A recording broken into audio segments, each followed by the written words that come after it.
ਪਹਿਲੀ ਟਰੰਪ ਦੀ ਟਰਮ ਵੇਲੇ ਹੀ 5 ਅਗਸਤ 2019 ਨੂੰ ਭਾਰਤ ਨੇ ਯੂਨੀਲੈਟਰਲੀ ਜੰਮੂ ਕਸ਼ਮੀਰ ਦਾ ਆਰਟੀਕਲ 370 ਖਤਮ ਕੀਤਾ, 35A ਖਤਮ ਕੀਤਾ, ਉਸ ਦਾ ਸੂਬੇ ਦਾ ਵਜੂਦ ਖਤਮ ਕਰਤਾ, ਲਦਾਖ ਨੂੰ ਯੂਨੀਅਨ ਟੈਰੀਟਰੀ ਬਣਾ ਲਿਆ ਔਰ ਅਮਰੀਕਾ ਦਾ ਕੋਈ ਰਿਐਕਸ਼ਨ ਇਸ ਦੇ ਉੱਤੇ ਨਹੀਂ ਸੀ। ਅਮਰੀਕਾ ਨੇ ਇਸ ਹੱਦ ਤੱਕ ਭਾਰਤ ਨੂੰ ਲੀਵਰੇਜ ਦਿੱਤੀ, ਉਹਨੂੰ ਕੁਆਡ ਦਾ ਹਿੱਸਾ ਵੀ ਬਣਾਇਆ, ਉਹ ਵੀ ਪ੍ਰੈਜ਼ੀਡੈਂਟ ਟਰੰਪ ਦੀ ਪਹਿਲੀ ਟਰਮ ਵੇਲੇ ਸੀ। ਔਰ ਇਹ ਜਿਹੜਾ ਕਸ਼ਮੀਰ ਦਾ ਉਹਨਾਂ ਨੇ ਕਿਹਾ ਜੀ ਚਲੋ ਇਸ ਨੂੰ ਜਿਹੜਾ ਹੈ ਉਹ ਖਤਮ ਕਰ ਦਿਓ ਜਾਂ ਰਿਜ਼ੋਲਵ ਹੋ ਗਿਆ ਕੰਮ। ਹੁਣ ਅਸੀਂ ਦੇਖਦੇ ਹਾਂ ਵੀ ਰਿਪੀਟਡਲੀ ਟਰੰਪ ਵੱਲੋਂ ਵੀ ਔਰ ਵਾਈਟ ਹਾਊਸ ਵੱਲੋਂ ਜਿਹੜਾ ਉਹਨਾਂ ਦੀ ਸਪੋਕਸਪਰਸਨ ਹੈ ਉਹ ਮੀਡੀਏਸ਼ਨ ਦੀ ਗੱਲ ਹੋ ਰਹੀ ਹੈ ਕਿ ਵੀ ਜੰਮੂ ਕਸ਼ਮੀਰ ਦੇ ਮੁੱਦੇ ਦੇ ਉੱਤੇ ਜਿਹੜਾ ਹੈ ਉਹ ਮੀਡੀਏਟ ਕੀਤਾ ਜਾਏ। ਯੂਨਾਈਟਿਡ ਨੇਸ਼ਨ ਸਿਕਿਉਰਿਟੀ ਕਾਉਂਸਲ ਦੇ ਵਿੱਚ 2 ਸਾਲ ਦੀ ਟਰਮ ਲਈ ਜਿਹੜੀ ਰੋਟੇਸ਼ਨ ਵਾਈਜ਼ ਪ੍ਰੈਜ਼ੀਡੈਂਸੀ ਹੁੰਦੀ ਹੈ ਉਹ ਵੀ ਪਾਕਿਸਤਾਨ ਨੂੰ ਮਿਲੀ। ਫਿਰ ਜਿਹੜੀ ਟੈਰਰ ਨਾਲ ਰਿਲੇਟਡ ਕੋਈ ਕਮੇਟੀ ਹੈ ਜਿਹਦੇ 'ਚ ਤਾਲਿਬਾਨ ਔਰ ਦੂਸਰੇ ਤੇ ਨਜ਼ਰਸਾਨੀ ਕੀਤੀ ਜਾਂਦੀ ਹੈ, ਉਹਦੀ ਚੇਅਰਮੈਨੀ ਵੀ ਅਮਰੀਕਾ ਜਿਹੜੀ ਹੈ ਉਹ ਪਾਕਿਸਤਾਨ ਨੂੰ ਮਿਲੀ। ਸੋ ਭਾਰਤ ਦੇ ਲਈ ਭਾਰਤ ਨੂੰ ਇਹ ਲੱਗਦਾ ਹੈ ਵੀ ਇਹ ਇਵੇਂ ਹੀ ਹੋਇਆ ਵੀ ਜਿਹੜਾ ਅਰਸ਼ ਤੋਂ ਫਰਸ਼ ਤੇ ਪਟਕਾ ਕੇ ਮਾਰਿਆ ਇਹਨਾਂ ਨੂੰ, ਕਿਉਂਕਿ ਹੁਣ ਇੰਡੀਆ ਤਾਂ ਸਿਕਿਉਰਿਟੀ ਕਾਉਂਸਲ 'ਚ ਹੈ ਨਹੀਂ, ਮੀਟਿੰਗ ਇਨਸਾਈਡ ਹੋਈ। ਲੇਟਰ ਔਨ ਇੰਡੀਆ ਦੇ ਕੋਲ ਜਾਂ ਕਿਸੇ ਵੀ ਮੁਲਕ ਕੋਲ ਰਾਈਟ ਟੂ ਰਿਸਪੌਂਡ ਹੁੰਦਾ ਹੈ। ਉਹਨਾਂ ਦਾ ਜਿਹੜਾ ਪਰਮਾਨੈਂਟ ਰਿਪਰੈਜ਼ੈਂਟੇਟਿਵ ਹੈ ਇੰਡੀਆ ਦਾ UN 'ਚ ਪੀ ਹਰੀਸ਼, ਉਹਨੇ ਉਹ ਪੂਰਾ ਭੜਕਿਆ ਜਿਹਨੂੰ ਇਹ ਕਹੋ ਕਿ ਵੀ ਉਸ ਨੂੰ ਜਿਹੜਾ ਅੱਗ ਬਬੂਲਾ ਹੋਇਆ। ਹੁਣ ਅੱਗ ਬਬੂਲਾ ਹੋਇਆ ਉਹ ਕਹਿੰਦਾ ਹੈ ਕਿ ਵੀ ਦੇਖੋ ਇੰਡੀਆ ਇੱਕ ਮੈਚੁਰ ਡੈਮੋਕ੍ਰੇਸੀ ਹੈ, ਸਾਡੀ ਇਕਨੋਮੀ ਸਰਜ ਕਰ ਰਹੀ ਹੈ, ਅਸੀਂ ਪਲੂਰਲਿਸਟਿਕ ਸੁਸਾਇਟੀ ਹੈ, ਅਸੀਂ ਇਨਕਲੂਸਿਵ ਸੁਸਾਇਟੀ ਹੈ। ਦੂਸਰੇ ਪਾਸੇ ਪਾਕਿਸਤਾਨ ਹੈ ਜਿਹੜਾ ਫੈਨੇਟਿਕ ਹੈ ਔਰ ਟੈਰਰਿਸਟ ਮੁਲਕ ਹੈ ਔਰ ਸੀਰੀਅਲ ਬੋਰੋਅਰ ਹੈ IMF ਤੋਂ। ਤੁਹਾਡਾ ਪ੍ਰਾਈਮ ਮਿਨਿਸਟਰ ਕਹਿੰਦਾ ਵੀ ਅਸੀਂ 80 ਕਰੋੜ ਲੋਕਾਂ ਨੂੰ ਜਿਹੜਾ ਹੈ ਉਹ ਪਰ ਪਰਸਨ 5 ਕਿਲੋ ਅਨਾਜ ਦਿੰਦੇ ਆ ਮਹੀਨੇ ਦਾ। ਹੁਣ ਤੁਹਾਡੇ ਜੇ 80 ਕਰੋੜ ਲੋਕ ਸਰਕਾਰ ਵੱਲੋਂ ਦਿੱਤੇ ਅੰਨ ਦੇ ਉੱਤੇ ਉਹਨਾਂ ਦੇ ਚੁੱਲ੍ਹਿਆਂ ਤੇ ਰੋਟੀ ਪੱਕਦੀ ਹੈ, ਕਿੰਨੀ ਕੁ ਤੁਹਾਡੀ ਪ੍ਰੋਸਪਰਸ ਇਕਨੋਮੀ ਹੈ ਜੀ।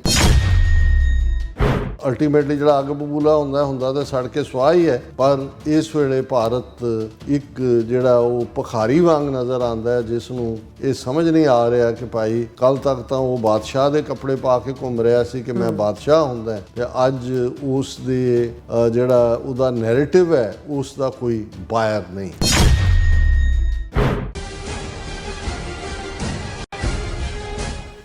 Viewers welcome back again. So viewers गलबात करन जा रहे हैं कि पाकिस्तान ने यूनाइटेड नेशन सिक्योरिटी काउंसिल विच जम्मू कश्मीर अते इंडस वाटर ट्रीटी नूं जोरदार ढंग नाल जिहड़ा चक्किया जिस दा भारत ने तिखा विरोध कीता है। सो इस बारे आपां गलबात करन जा रहे हैं। सो असीं चाहांगे कि तुसीं इसे तरह बने रहना, देखण सुन लिया लिखण लई तुहाडा सब दा बहुत बहुत धन्नवाद।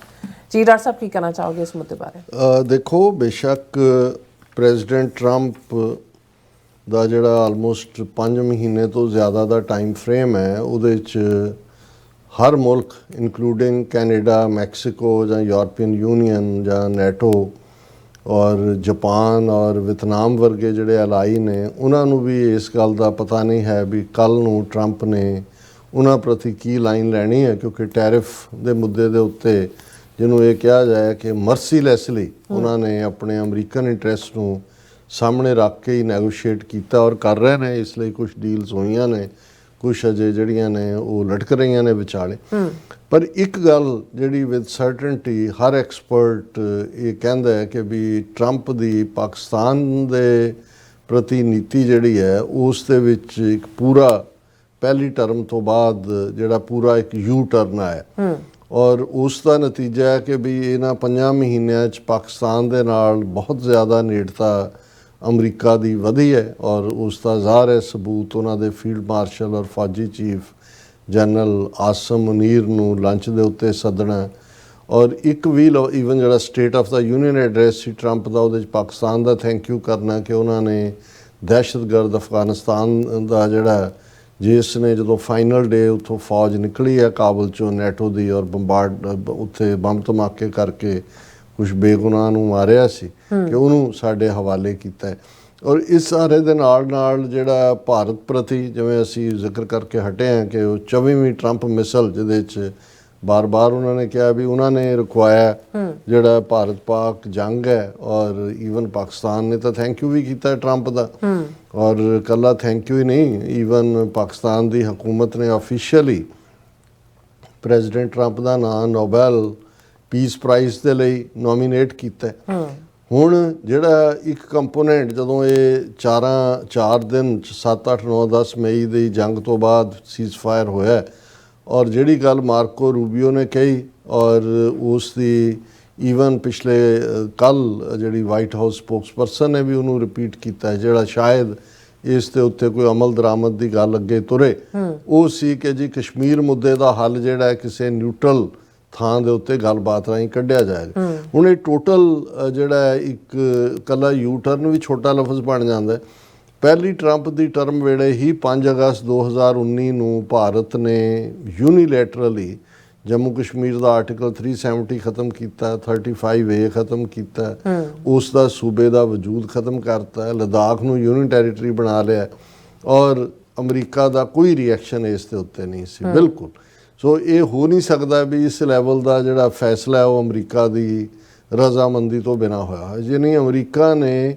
ਇਸ ਹੱਦ ਤੱਕ ਭਾਰਤ ਨੂੰ ਲੀਵਰੇਜ ਦਿੱਤੀ, ਉਹਨੂੰ ਕੁਆਡ ਦਾ ਹਿੱਸਾ ਵੀ ਬਣਾਇਆ, ਉਹ ਵੀ ਪ੍ਰੈਜ਼ੀਡੈਂਟ ਟਰੰਪ ਦੀ ਪਹਿਲੀ ਟਰਮ ਵੇਲੇ ਸੀ। ਔਰ ਇਹ ਜਿਹੜਾ ਕਸ਼ਮੀਰ ਦਾ ਉਹਨਾਂ ਨੇ ਕਿਹਾ ਜੀ ਚਲੋ ਇਸ ਨੂੰ ਜਿਹੜਾ ਹੈ ਉਹ ਖਤਮ ਕਰ ਦਿਓ ਜਾਂ ਰਿਜ਼ੋਲਵ ਹੋ ਗਿਆ ਕੰਮ। ਹੁਣ ਅਸੀਂ ਦੇਖਦੇ ਹਾਂ ਵੀ ਰਿਪੀਟਡਲੀ ਟਰੰਪ ਵੱਲੋਂ ਵੀ ਔਰ ਵਾਈਟ ਹਾਊਸ ਵੱਲੋਂ ਜਿਹੜਾ ਉਹਨਾਂ ਦੀ ਸਪੋਕਸਪਰਸਨ ਹੈ, ਉਹ ਮੀਡੀਏਸ਼ਨ ਦੀ ਗੱਲ ਹੋ ਰਹੀ ਹੈ ਕਿ ਵੀ ਜੰਮੂ ਕਸ਼ਮੀਰ ਦੇ ਮੁੱਦੇ ਦੇ ਉੱਤੇ ਜਿਹੜਾ ਹੈ ਉਹ ਮੀਡੀਏਟ ਕੀਤਾ ਜਾਏ। ਹੁਣ ਇੰਡੀਆ ਨੇ ਇਹ 4 ਰੋਜ਼ਾ ਜੰਗ ਤੋਂ ਬਾਅਦ ਯੂਨੀਲੈਟਰਲੀ ਇੰਡਸ ਵਾਟਰ ਟਰੀਟੀ ਜਿਹੜੀ ਉਹਨਾਂ ਨੇ ਕਿਹਾ ਜੀ ਐਟ ਅਬੇਂਸ, ਪਹਿਲਾਂ ਉਹਨਾਂ ਨੇ ਟਰਮ ਸਸਪੈਂਡ ਕੀਤਾ ਤੇ ਜਿਹੜੇ ਵਰਲਡ ਬੈਂਕ ਦੇ ਚੇਅਰਪਰਸਨ ਹੈ ਅਜੈਪਾਲ ਸਿੰਘ ਬੰਗਾ, ਉਹਨੇ ਕਿਹਾ ਵੀ ਇਹਦੇ ਵਿੱਚ ਤਾਂ ਟਰੀਟੀ 'ਚ ਪ੍ਰੋਵੀਜ਼ਨ ਹੀ ਨਹੀਂ ਹੈ ਸਸਪੈਂਡ ਹੋਣ ਦਾ, ਔਰ ਇਹ ਸਾਰਾ ਉਹਨਾਂ ਨੇ ਕਿਹਾ ਜੀ ਐਟ ਅਬੇਂਸ ਕਿ ਜੀ ਅਸੀਂ ਰੋਕ ਦਿੱਤਾ। ਕੱਲ੍ਹ ਅਸੀਂ ਜ਼ਿਕਰ ਕੀਤਾ ਸੀ ਕਿ ਵੀ ਜਿਸ ਬਿਮਾਰੀ ਦਾ ਸ਼ਿਕਾਰ ਭਾਰਤ ਹੋਇਆ, ਹੁਣ ਜਦੋਂ ਚੀਨ ਨੇ ਭਾਰਤ ਨੂੰ, ਬਿਮਾਰੀ ਕੀ ਸੀ ਜੀ ਅਸੀਂ ਪਾਣੀ ਰੋਕ ਦੇਣਾ, water using as a weapon, ਤੇ ਚਾਈਨਾ ਨੇ ਜਦੋਂ ਹੁਣ ਬ੍ਰਹਮਪੁੱਤਰਾ ਤੇ ਡੈਮ ਬਣਾਉਣ ਦੀ ਗੱਲ ਕੀਤੀ, ਸਭ ਤੋਂ ਜ਼ਿਆਦਾ ਚੀਕਾਂ ਉਹਨਾਂ ਦਾ ਅਰੁਣਾਚਲ ਪ੍ਰਦੇਸ਼ ਦਾ ਚੀਫ ਮਿਨਿਸਟਰ ਮਾਰ ਰਹੇ ਨੇ ਜੀ ਚਾਈਨਾ ਵਾਟਰ ਨੂੰ ਐਜ਼ ਏ ਵੈਪਨ ਯੂਜ਼ ਕਰੇਗਾ, ਰੋਕ ਲਏਗਾ ਤੇ ਸੋਕਾ ਪੈ ਜਾਏਗਾ, ਜੇ ਬਰਸਾਤਾਂ ਦੇ ਵਿੱਚ ਮੀਂਹ ਪੈਂਦੇ ਨੇ ਉਹਨੂੰ ਛੱਡ ਦੇਗਾ ਤੇ ਫਲੱਡ ਆ ਜਾਣਗੇ। ਹੁਣ ਉਹ ਸਾਰਾ ਕੁਝ ਚੱਲ ਰਿਹਾ, ਔਰ ਇਸ ਸਾਰੇ ਦੇ ਨਾਲ ਨਾਲ ਇਕੱਲਾ ਇਹੀ ਨਹੀਂ ਵੀ ਪਾਕਿਸਤਾਨ ਔਰ ਅਮਰੀਕਾ ਦੀਆਂ ਨਜ਼ਦੀਕੀਆਂ ਵਧੀਆਂ ਔਰ ਜੰਮੂ ਕਸ਼ਮੀਰ ਦਾ ਮੁੱਦਾ ਅਗੇਨ ਫਰੰਟ ਬਰਨਰ ਤੇ ਆਇਆ। Even United nation security council ਦੇ ਵਿੱਚ 2 ਸਾਲ ਦੀ ਟਰਮ ਲਈ ਜਿਹੜੀ ਰੋਟੇਸ਼ਨ ਵਾਈਜ਼ ਪ੍ਰੈਜ਼ੀਡੈਂਸੀ ਹੁੰਦੀ ਹੈ ਉਹ ਵੀ ਪਾਕਿਸਤਾਨ ਨੂੰ ਮਿਲੀ। ਫਿਰ ਜਿਹੜੀ ਟੈਰਰ ਨਾਲ ਰਿਲੇਟਡ ਕੋਈ ਕਮੇਟੀ ਹੈ ਜਿਹਦੇ 'ਚ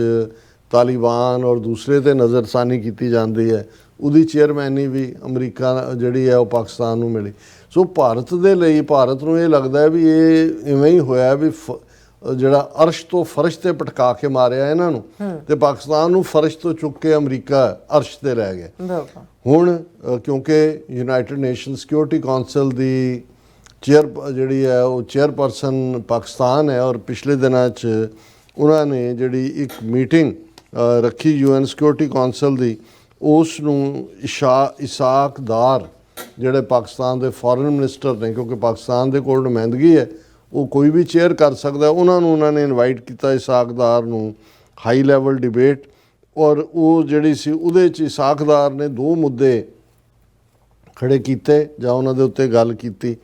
ਕਿ ਪਹਿਲਾ peaceful dispute resolution to raise ਦਾ ਕਸ਼ਮੀਰ ਇਸ਼ੂ, ਕਿ ਭਾਈ ਜਿਹੜੇ ਅਸੀਂ ਕਸ਼ਮੀਰ ਦੇ ਮੁੱਦੇ ਦੇ ਉੱਤੇ ਅਮਨਮਈ ਤਰੀਕੇ ਦੇ ਨਾਲ ਇਸ ਦਾ ਹੱਲ ਚਾਹੁੰਦੇ। ਔਰ ਨਾਲ ਦੀ ਨਾਲ ਉਹਨਾਂ ਨੇ ਜਿਹੜੀ ਇੰਡੀਆ ਨੇ ਇੰਡਸ ਵਾਟਰ ਟਰੀਟੀ ਨੂੰ ਜਿਹੜਾ ਉਹ ਸਸਪੈਂਡ ਕੀਤਾ ਹੈ, ਉਸ ਦੀ ਉਹਨਾਂ ਨੇ ਉਸ ਦੀ ਆਲੋਚਨਾ ਕੀਤੀ, ਕ੍ਰਿਟਿਸਾਈਜ਼ ਕੀਤਾ। ਔਰ ਇਸ ਦੇ ਉੱਤੇ ਜਿਹੜਾ ਉਹਨਾਂ ਨੇ ਇਸ ਮੀਟਿੰਗ ਦੇ ਵਿੱਚ ਕਿਹਾ ਕਿ ਵੀ ਇਹ ਜਿਹੜਾ ਨਵੀਂ ਦਿੱਲੀ ਨੇ ਯੂਨੀਲੈਟਰਲੀ ਇਹ ਵਾਟਰ ਟਰੀਟੀ ਜਿਹੜੀ ਹੈ ਉਸ ਨੂੰ ਐਟ ਅਬੇਂਸ ਕੀਤਾ, ਔਰ ਇਸੇ ਤਰ੍ਹਾਂ ਅਸੀਂ ਜਿਹੜਾ ਕਸ਼ਮੀਰ ਮੁੱਦੇ ਦੇ ਉੱਤੇ ਯੂਐਨ ਸਿਕਿਉਰਿਟੀ ਕਾਉਂਸਲ ਦਾ ਰੈਜ਼ੋਲੂਸ਼ਨ ਹੈ ਰਾਈਟ ਆਫ ਸੈਲਫ ਡਿਟਰਮੀਨੇਸ਼ਨ ਬਾਈ ਪਲੇਬਸਾਈਟ, ਲੋਕਾਂ ਨੂੰ ਹੱਕ ਹੋਏ, ਅਸੀਂ ਉਸ ਦੀ ਵਜ਼ਾਹਤ ਕਰਦੇ ਹਾਂ। ਔਰ ਇਸ ਦੇ ਉੱਤੇ ਕਿਉਂਕਿ ਹੁਣ ਇੰਡੀਆ ਤਾਂ ਸਿਕਿਉਰਿਟੀ ਕਾਉਂਸਲ 'ਚ ਹੈ ਨਹੀਂ, ਮੀਟਿੰਗ ਇਨਸਾਈਡ ਹੋਈ, ਲੇਟਰ ਔਨ ਇੰਡੀਆ ਦੇ ਕੋਲ ਜਾਂ ਕਿਸੇ ਵੀ ਮੁਲਕ ਕੋਲ ਰਾਈਟ ਟੂ ਰਿਸਪੌਂਡ ਹੁੰਦਾ ਹੈ। ਉਹਨਾਂ ਦਾ ਜਿਹੜਾ ਪਰਮਾਨੈਂਟ ਰਿਪਰੈਜ਼ੈਂਟੇਟਿਵ ਹੈ ਇੰਡੀਆ ਦਾ ਯੂਐਨ 'ਚ, ਪੀ ਹਰੀਸ਼, ਉਹਨੇ ਉਹ ਪੂਰਾ ਭੜਕਿਆ, ਜਿਹਨੂੰ ਇਹ ਕਹੋ ਕਿ ਵੀ ਉਸ ਨੂੰ ਜਿਹੜਾ ਅੱਗ ਬਬੂਲਾ ਹੋਇਆ। ਹੁਣ ਅੱਗ ਬਬੂਲਾ ਹੋਇਆ ਉਹ ਕਹਿੰਦਾ ਹੈ ਕਿ ਵੀ ਦੇਖੋ ਇੰਡੀਆ ਇੱਕ ਮੈਚੁਰ ਡੈਮੋਕ੍ਰੇਸੀ ਹੈ, ਸਾਡੀ ਇਕਨੋਮੀ ਸਰਜ ਕਰ ਰਹੀ ਹੈ, ਅਸੀਂ ਪਲੂਰਲਿਸਟਿਕ ਸੁਸਾਇਟੀ ਹੈ, ਅਸੀਂ ਇਨਕਲੂਸਿਵ ਸੁਸਾਇਟੀ ਹੈ। ਦੂਸਰੇ ਪਾਸੇ ਪਾਕਿਸਤਾਨ ਹੈ ਜਿਹੜਾ ਫੈਨੇਟਿਕ ਹੈ ਔਰ ਟੈਰਰਿਸਟ ਮੁਲਕ ਹੈ ਔਰ ਸੀਰੀਅਲ ਬੋਰੋਅਰ ਹੈ IMF ਤੋਂ ਕਿ ਜੀ ਕਰਜ਼ੇ ਲੈ ਰਿਹਾ। ਤੁਹਾਨੂੰ ਉਹ ਦਿਨ ਭੁੱਲ ਗਏ ਵੀ ਤੁਸੀਂ ਅਮਰੀਕੀ ਕਣਕ ਜਾਂਦੀ ਸੀ ਤੇ ਤੁਹਾਡੇ ਚੁੱਲ੍ਹਿਆਂ ਤੇ ਰੋਟੀ ਪੱਕਦੀ ਸੀ ਤੇ ਉਹ ਪਕਾ ਕੇ ਰੋਟੀ ਬੀਬੀਆਂ ਰੱਖਦੀਆਂ ਸੀ, ਨਾਲ ਦੀ ਨਾਲ ਹੀ ਸੁੱਕ ਜਾਂਦੀ ਸੀ ਰੋਟੀ, ਕਿਉਂਕਿ ਉਹ ਬਿਲਕੁਲ ਡਿਫਰੈਂਟ ਟਾਈਪ ਦੀ ਗ੍ਰੇਨ ਸੀ। ਉਹ ਤੁਹਾਨੂੰ ਦਿਨ ਭੁੱਲ ਗਏ। ਅੱਜ ਵੀ ਤੁਹਾਡਾ ਆਪਣਾ ਹਾਲ, ਤੁਹਾਡਾ ਪ੍ਰਾਈਮ ਮਿਨਿਸਟਰ ਕਹਿੰਦਾ ਵੀ ਅਸੀਂ 80 ਕਰੋੜ ਲੋਕਾਂ ਨੂੰ ਜਿਹੜਾ ਉਹ ਪਰ ਪਰਸਨ 5 ਕਿਲੋ ਅਨਾਜ ਦਿੰਦੇ ਹਾਂ ਮਹੀਨੇ ਦਾ। ਹੁਣ ਤੁਹਾਡੇ ਜੇ 80 ਕਰੋੜ ਲੋਕ ਸਰਕਾਰ ਵੱਲੋਂ ਦਿੱਤੇ ਅੰਨ ਦੇ ਉੱਤੇ ਉਹਨਾਂ ਦੇ ਚੁੱਲ੍ਹਿਆਂ ਤੇ ਰੋਟੀ ਪੱਕਦੀ ਹੈ, ਕਿੰਨੀ ਕੁ ਤੁਹਾਡੀ ਪ੍ਰੋਸਪਰਸ ਇਕਨੋਮੀ ਹੈ ਜੀ, ਜਿਹਦਾ ਤੁਸੀਂ ਗਰੂਰ ਕਰਦੇ ਹੋ ਕਿ ਜੀ ਅਸੀਂ ਪਾਕਿਸਤਾਨ IMF ਤੋਂ ਮੰਗਦਾ ਔਰ ਅਸੀਂ ਇਹ ਕਰਦੇ ਹਾਂ। ਸੈਕੰਡ ਪਾਰਟ ਇਹ ਸਾਰੇ ਦਾ ਜਿਹੜਾ ਇਸ ਦੇ ਉੱਤੇ ਉਹਨੇ ਇਹ ਕਿਹਾ ਉਹਨਾਂ ਦੇ ਪਰਮਾਨੈਂਟ ਰਿਪਰੈਜ਼ੈਂਟੇਟਿਵ ਨੇ ਕਿ ਇਹ ਜਿਹੜੀ ਹੈ ਕੌਂਸਲ UN ਸਿਕਿਉਰਿਟੀ ਕੌਂਸਲ ਉਹਨੂੰ ਕ੍ਰਾਸ ਬਾਰਡਰ ਟੈਰਰਿਜ਼ਮ ਦੇ ਉੱਤੇ ਸਖਤ ਸਟੈਂਡ ਲੈਣਾ ਚਾਹੀਦਾ ਹੈ। ਇਹ ਜਿਹੜਾ ਪਾਕਿਸਤਾਨ ਇਸ ਦੇ ਵਿੱਚ ਮੁਲਵਸ ਹੈ। ਟੈਰਰਿਸਟ ਅਟੈਕ ਜਿਹੜਾ 22 ਅਪ੍ਰੈਲ ਨੂੰ ਪਹਿਲਗਾਮ ਹੋਇਆ ਉਹਦੇ 'ਚ ਵੀ ਹੈ ਔਰ ਇਹ ਉਹਨੇ ਕਿਹਾ ਜੀ ਇੰਡੀਆ ਨੇ ਇਸ ਦਾ ਜਵਾਬ ਵੀ ਦਿੱਤਾ ਪਾਕਿਸਤਾਨ ਨੂੰ ਔਰ ਜਦੋਂ ਸਾਡੇ ਆਬਜੈਕਟਿਵ ਜਿਹੜੇ ਨੇ ਉਹ ਪੂਰੇ ਹੋ ਗਏ ਅਸੀਂ ਪਾਕਿਸਤਾਨ ਦੀ ਰਿਕੁਐਸਟ ਦੇ ਉੱਤੇ ਸੀਜ਼ਫਾਇਰ ਕਰਾਇਆ। ਉਹ ਆਪਣੇ ਫੁੱਫੜ ਉਹਨੂੰ ਵੀ ਪੁੱਛ ਲਓ ਟਰੰਪ ਨੂੰ, ਜਿਹੜਾ 24 ਵਾਰ ਕਹਿ ਚੁੱਕਾ ਕਿ ਭਾਈ ਉਹਦੇ ਉੱਥੇ ਤਾਂ ਤੁਸੀਂ ਬੋਲਦੇ ਨਹੀਂ ਹੋ ਔਰ ਆਪਣੀਆਂ ਟਰਮਸ ਦੀ ਗੱਲ ਕਰਦੇ ਹੋ। ਸੋ ਅਸੀਂ ਸਮਝਦੇ ਹਾਂ ਕਿ ਬਈ ਇਹ ਜਿਹੜਾ ਇਹਨਾਂ ਦਾ ਇਹ ਲਾਈਨ ਹੈ ਇੰਡੀਆ ਦੀ, ਇਹ ਕਾਫੀ ਚਾਰੇ ਪਾਸਿਓਂ ਐਕਸਪੋਜ਼ ਹੋਏ ਨੇ, ਹੋ ਰਹੇ ਨੇ ਔਰ ਪਾਕਿਸਤਾਨ ਜਿਹੜਾ ਹੈ ਇਹ ਚੰਗੀ ਗੱਲ ਹੈ ਕਿ ਵੀ ਇੱਕ ਪਾਸੇ UN ਸਿਕਿਉਰਿਟੀ ਕੌਂਸਲ 'ਚ ਇਸਾਕਦਾਰ ਨੇ ਇਹਨਾਂ ਦੋਨੋਂ ਮੁੱਦਿਆਂ ਨੂੰ ਚੁੱਕਿਆ ਤੇ ਦੂਸਰੇ ਪਾਸੇ ਜਦੋਂ ਕਿ UK ਦਾ ਹਾਈ ਕਮਿਸ਼ਨਰ ਨਵਾਜ਼ ਸ਼ਰੀਫ ਨੂੰ ਮਿਲਣ ਗਿਆ ਜੈਨ ਮੈਰੀਅਟ ਤੇ ਉਹਦੇ 'ਚ ਜਿਹੜੀ ਗੱਲਬਾਤ ਦੇ ਦੌਰਾਨ ਜਿਹੜਾ ਪ੍ਰਾਈਮ ਮਿਨਿਸਟਰ ਜਿਹੜਾ ਸ਼ਹਬਾਜ਼ ਸ਼ਰੀਫ ਉਹਨੇ ਕਿਹਾ ਕਿ ਵੀ ਜੀ ਅਸੀਂ UK ਦੇ ਰੋਲ ਨੂੰ ਐਪਰੀਸ਼ੀਏਟ ਕਰਦੇ ਹਾਂ ਜਿਹੜੀ ਉਹਨਾਂ ਨੇ ਡੀ-ਐਸਕੇਲੇਸ਼ਨ ਦੇ ਵਿੱਚ ਨਿਭਾਇਆ ਔਰ ਅਸੀਂ ਕੋਈ ਵੀ ਭਾਰਤ ਦੇ ਨਾਲ ਅਰਥ ਭਰਪੂਰ ਡਾਇਲੋਗ, ਮੀਨਿੰਗਫੁਲ ਡਾਇਲੋਗ ਕਰਨ ਲਈ ਤਿਆਰ ਹੈ ਤਾਂ ਕਿ ਜਿਹੜੇ ਆਊਟਸਟੈਂਡਿੰਗ ਇਸ਼ੂ ਨੇ ਜਿਨ੍ਹਾਂ ਦੇ ਵਿੱਚ ਜ਼ਾਹਰ ਹੈ ਜੰਮੂ ਕਸ਼ਮੀਰ ਦਹਿਸ਼ਤਗਰਦੀ ਔਰ ਇੰਡਸ ਵਾਟਰ ਟ੍ਰੀਟੀ ਅਸੀਂ ਗੱਲਬਾਤ ਲਈ ਤਿਆਰ ਹੈ। ਸੋ ਇਹ ਦੋਨੋਂ ਹੀ ਨੀਤੀਆਂ ਬਹੁਤ ਇਸ ਵੇਲੇ ਅਸੀਂ ਸਮਝਦੇ ਹਾਂ ਵੀ ਪਾਕਿਸਤਾਨ ਦੀ ਇਸਟੈਬਲਿਸ਼ਮੈਂਟ ਬਿਲਕੁਲ ਉਹਨਾਂ ਦਾ ਲੋਕਲ ਕੀ ਹੈ, ਲੋਕਲ ਉਹ ਕੀ ਕਰ ਰਹੇ ਨੇ, ਇਹਦੇ 'ਚ ਅਸੀਂ ਬਹੁਤ ਵਾਰ ਆਪਣਾ ਕਾਮੈਂਟ ਜਾਂ ਰਾਏ ਨਹੀਂ ਦਿੰਦੇ। ਪਰ ਮੈਨੂੰ ਇਹ ਲੱਗਦਾ ਹੈ ਵੀ ਇੰਟਰਨੈਸ਼ਨਲ ਲੈਵਲ ਦੇ ਉੱਤੇ ਡਿਪਲੋਮੇਸੀ ਦੇ ਫੀਲਡ ਇਸ ਵੇਲੇ ਜਿਹੜਾ ਇੱਕ ਅੱਛਾ ਰੋਲ ਹੈ ਔਰ ਇਹੀ ਕਾਰਨ ਹੈ ਕਿ ਭਾਰਤ ਦੀ ਜਿਹੜੀ ਤਿਲ ਮਿਲਾਟ ਹੈ ਉਸ ਦਾ ਅੱਗ ਬਬੂਲਾ ਹੋਣਾ ਹੈ, ਉਹਦਾ ਅਲਟੀਮੇਟਲੀ ਜਿਹੜਾ ਅੱਗ ਬਬੂਲਾ ਹੁੰਦਾ ਤਾਂ ਸੜ ਕੇ ਸੁਆਹ ਹੀ ਹੈ।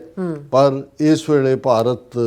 ਇੱਕ ਜਿਹੜਾ ਉਹ ਭਿਖਾਰੀ ਵਾਂਗ ਨਜ਼ਰ ਆਉਂਦਾ ਹੈ ਜਿਸ ਨੂੰ ਇਹ ਸਮਝ ਨਹੀਂ ਆ ਰਿਹਾ ਕਿ ਭਾਈ ਕੱਲ੍ਹ ਤੱਕ ਤਾਂ ਉਹ ਬਾਦਸ਼ਾਹ ਦੇ ਕੱਪੜੇ ਪਾ ਕੇ ਘੁੰਮ ਰਿਹਾ ਸੀ ਕਿ ਮੈਂ ਬਾਦਸ਼ਾਹ ਹੁੰਦਾ ਤੇ ਅੱਜ ਉਸ ਦੇ ਜਿਹੜਾ ਉਹਦਾ ਨੈਰੇਟਿਵ ਹੈ ਉਸ ਦਾ ਕੋਈ ਬਾਇਰ ਨਹੀਂ ਹੈ। ਜੀ ਰਾਜ ਸਾਹਿਬ ਤੁਹਾਡਾ ਬਹੁਤ ਬਹੁਤ ਸ਼ੁਕਰੀਆ। ਸੋ ਇੱਥੇ ਲੈਣਾ ਬ੍ਰੇਕ। ਵਿਊਅਰਸ ਤੁਸੀਂ ਇਸੇ ਤਰ੍ਹਾਂ ਬੜੇ ਰਹਿਣਾ, ਮਿਲਦੇ ਹਾਂ ਛੋਟੇ ਜਿਹੇ ਬ੍ਰੇਕ ਤੋਂ ਬਾਅਦ।